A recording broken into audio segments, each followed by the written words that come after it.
Thanks for staying with us on the I-24 News Desk. Now to Germany, where a vehicle ran over several pedestrians in the western city of Trier. At least 2 people were killed, and according to local reports, the driver of that vehicle was arrested. Let's cross now live to Berlin, where I'm joined by our Europe correspondent, Polina Garayev, in the German capital. Polina, thank you for being with us. Polina, what can you tell us about the area where this happened? Are cars supposed to be there? And what else do we know about the man behind the wheel? Well, of course, this was a pedestrian area, the city center of Trier, an historic city that normally is also home to many tourists visiting this area. What we know at this point is that 2 people were killed and at least 15 were injured, some suffering from severe injuries when a car drove into this pedestrian area in the city center. This car that seems to be a gray Range Rover was stopped by the police after about 1 kilometer, and the driver was arrested. He was identified as a 51-year-old German who lives in this area, and his motivation at this point is unclear, with police saying that they could confirm a motive only after they interrogate the suspect. But they did stress that at this point there's no indication of any further danger. Polina, you mentioned this is a heavily touristed area. One could assume that that has changed with the coronavirus pandemic. But are there any recommendations from police for local residents on how to continue safely on, at least until they finish the investigation? Yes, well, you're right to assume that there weren't many tourists at the time at the city center, but of course the city center is very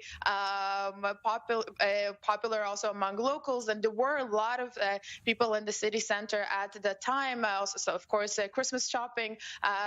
This is something that locals are engaged with, as this was a shopping street. Police is currently instructing locals to avoid this area. They're also asking them to avoid spreading rumors online, as there are already some false indication as to the motivation of the driver that is found on Twitter. Police is asking that people avoid spreading rumors, that they avoid sharing photos and videos taken at the scene, and instead send those photos and videos directly to the police, as this could help with the investigation. There are no further instructions as to, for example, asking people to stay indoors. This is not something that the police recommends at this point. But as I mentioned, people are instructed to avoid the city center, simply to allow investigators to comb the scene and gather additional evidence. And of course, there are also emergency responders still present at the scene, so in order to not disturb them as well.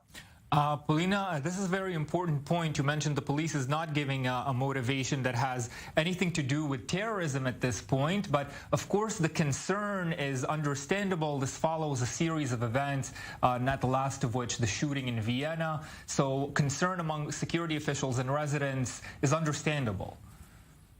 Of course, I can also remind you that here in Berlin, 2016, there was a terror attack using a truck that drove into a Christmas market, leaving several dead. This traumatized the country, of course, and it was the most significant terror attack linked to Islamic terrorism, at least on German soil in recent years. But this is, of course, on everybody's minds now that we're hearing of another incident involving car ramming so close to Christmas. But at this point, as you mentioned, there is no indication of any terror-related motivation.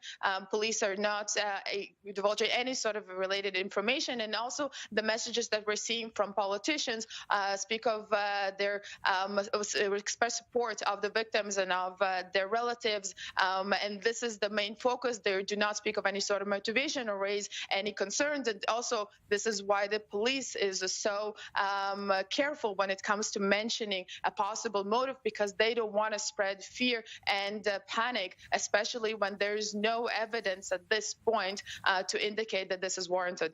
Yeah, still a terrible result, of course. 2 people killed, and we are seeing live images there from the scene as the investigation is ongoing. Polina Garayev in Berlin, thank you very much for joining us this hour.